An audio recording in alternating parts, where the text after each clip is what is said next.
রায়গঞ্জের সুভাষগঞ্জ এলাকায় এক বৃদ্ধার অস্বাভাবিক মৃত্যুকে ঘিরে চাঞ্চল্য ছড়িয়েছে। পরিবারের অভিযোগ, খাবার নিয়ে অভিমানের জেরেই ট্রেনের সামনে ঝাঁপ দিয়ে আত্মঘাতী করেছেন ওই বৃদ্ধা। মৃতার নাম সঞ্জরিয়া রায়, বয়স 70 বছর। পরিবার সূত্রে জানা গিয়েছে, রবিবার রাতে বাড়িতে রান্না করা খাবার পছন্দ না হওয়ায় অভিমান করে তিনি বাড়ি থেকে বেরিয়ে যান। এরপর আর বাড়ি ফেরেননি। সোমবার ভোরে স্থানীয়রা রেল লাইনের কাছে তার দেহ দেখতে পেয়ে পরিবারের সদস্যদের খবর দেন। অভিযোগ, একটি ইঞ্জিনের সামনে ঝাঁপ দিয়েই তিনি আত্মঘাতী হন। মৃতার ছেলে মঙ্গল রায় জানান, তার মায়ের খাবার নিয়ে প্রায়ই অভিযোগ থাকত, তবে এমন চরম সিদ্ধান্ত তিনি নেবেন তা পরিবারের কেউই কল্পনাও করতে পারেননি।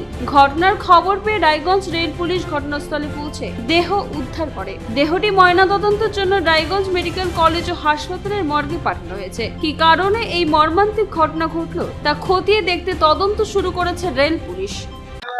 আপনার নাম? আমার নাম মঙ্গল রায়। আচ্ছা, কে মারা গেছে আপনার? মা কি নাম? সঞ্চরিয়া রায়। কি নাম? সঞ্চরিয়া রায়। সঞ্চরিয়া রায়। হ্যাঁ। বয়স কত? বয়স 70। আচ্ছা, কোথায় বাড়ি আপনাদের? আমাদের সুভাষগঞ্জে। কি হয়েছিল ঘটনা? কি মারা? এমনি বাড়িতে খাওয়ার নিয়ে মাঝে মাঝে ঝামেলা হয়, এরকম বলে। ওরকম ভাবতে পারি না যে রাত্রে হঠাৎ করে মা নাই, আজকে চলে আসে বাড়িতে আবার রাগরি করে এরকম মাঝে মাঝে। তারপর সকালে আমি যেতে সবাই আমাকে ভোরবেলা ডাকছে যে তোর মা এখানে, আমি বিশ্বাসই করি না। আজকে ভোরে? কোন ট্রেনে? কোন ট্রেন? রাধিকাপুর এক্সপ্রেস? রাত বিশ্বাস না, এটা কি যে এমনি ইয়ারবি বললো যে ইঞ্জিন ট্রেনগুলো। আচ্ছা, মানে বাড়িতে একটু রাগারি অভিমান করে করেছে। মাঝে মাঝে করতে, কিন্তু এরকম করে আমরা যাই না। আজকে ভোরবেলা পাওয়া গেছে। কি নিয়ে অভিমান হয়েছিল? অভিমান হয়েছিল যে মাঝে মাঝে হয় যে খাওয়া নিয়ে ঝগড়া হয় বাড়িতে, এইটুকু আর তফাৎই হবে, হট করে বলা যায়।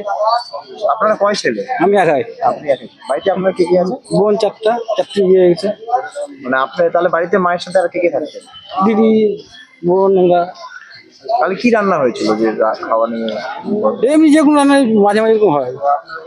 উনি কি খেতে খুব পছন্দ করেন? হ্যাঁ হ্যাঁ, এই দেখাবো না, ওই দেখাবো না, এরকম নিয়ে। রায়গঞ্জ থেকে রামকৃষ্ণ দাসের রিপোর্ট, কুলিক নিউজ।